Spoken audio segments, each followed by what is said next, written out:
Beritakanlah firman, siap sedialah baik atau tidak baik waktunya.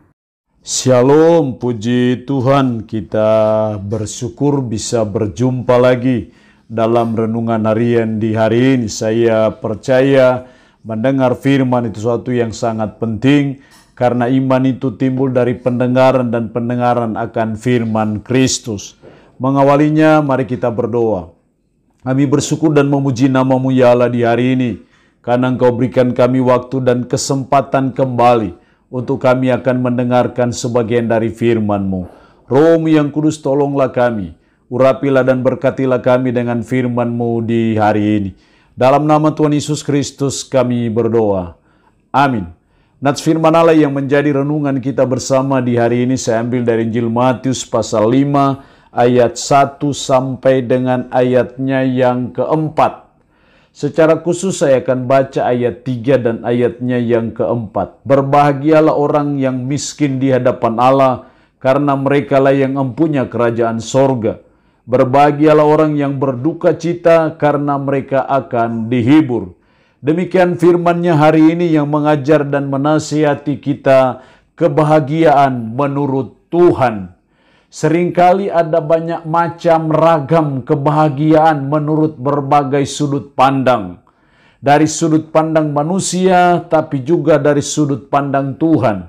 Tapi saya percaya sudut pandang Tuhan, menurut firman, itulah pandangan yang benar, karena Dialah yang menciptakan segalanya, Dialah yang juga menciptakan saudara dan saya. Karena itu kebenaran firman Allah hari ini kita akan melihat bagaimana sebenarnya kebahagiaan menurut Tuhan. Apa yang menjadi parameternya, apa yang menjadi indikator dari seseorang yang berbahagia menurut Tuhan. Karena itu sangat penting sebagai umat untuk kita memahaminya dengan harapan bahwa kita belajar mencari, mengusahakan kebahagiaan yang menurut pandangan Tuhan. Dalam ayat ini kita belajar dua hal. Ini akan menjadi renungan seri menyangkut kebahagiaan menurut Tuhan. Dalam ayat 3 dan 4 kita belajar dua hal menurut Tuhan soal siapa sebenarnya yang berbahagia. Dalam ayat 3, berbahagialah orang yang miskin di hadapan Allah, karena merekalah yang empunya kerajaan sorga.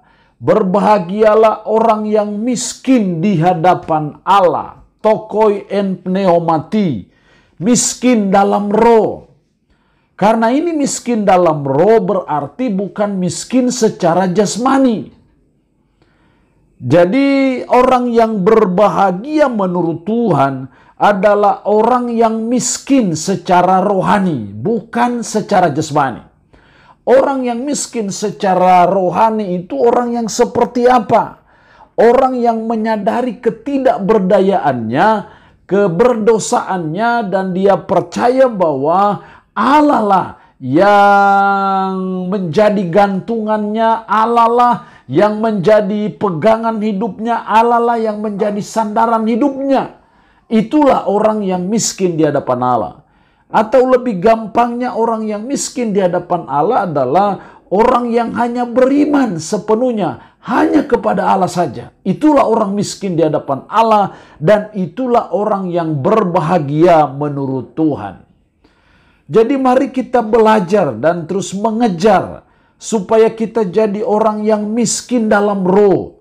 Kita belajar dan mengejar supaya kita orang yang sungguh-sungguh hanya beriman kepada Allah. Tidak bergantung kepada sesuatu atau apapun juga, termasuk harta kekayaan itu.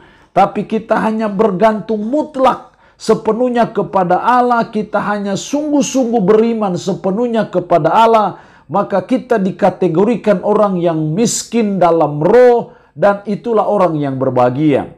Kenapa berbahagia? Karena merekalah yang empunya kerajaan sorga. Karena merekalah yang empunya, merekalah yang memiliki kerajaan sorga, merekalah yang memiliki hak istimewa untuk menduduki, memasuki kerajaan sorga, yaitu orang yang sungguh-sungguh beriman kepada Allah. Jadi itulah kebahagiaan. Jadi sebagai umat kita belajar untuk menyamakan persepsi kita, pandangan kita tentang kebahagiaan. Sehingga kita hanya melihat sisi kebahagiaan itu menurut cara pandang Allah. Karena saya percaya itulah yang betul dalam hidup kita.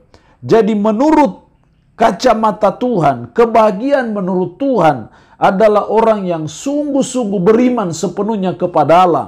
Itulah orang yang berbahagia.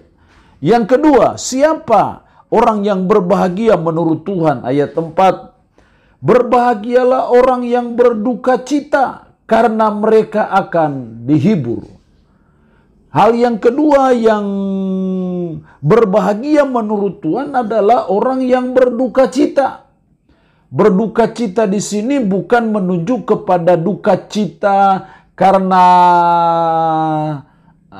orang lain meninggal atau keluarga kita, sanak saudara kita yang meninggal.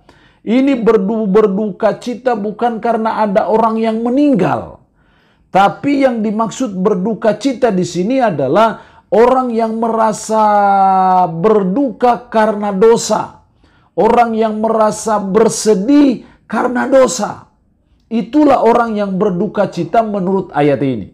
Jadi ketika kita berduka karena melihat dosa kita, tapi juga melihat dosa orang lain, dan kita belajar untuk bertobat dari dosa kita, maka itulah orang yang berbahagia menurut Tuhan.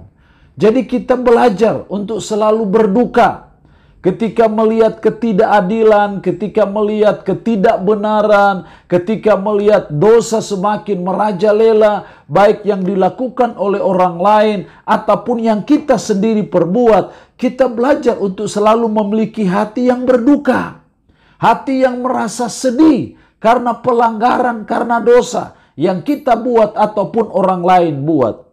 Kenapa kita berbahagia orang yang berduka cita? Karena mereka akan dihibur.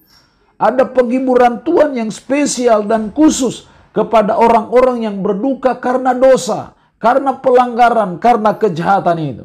Ketika kita selalu merasa berduka dengan dosa dan kejahatan, maka kita dikategorikan sebagai orang yang berbahagia menurut Tuhan.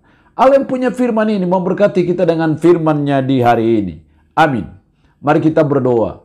Puji syukur untuk kebenaran firman-Mu hari ini yang mengajar kami kebahagiaan menurut Tuhan.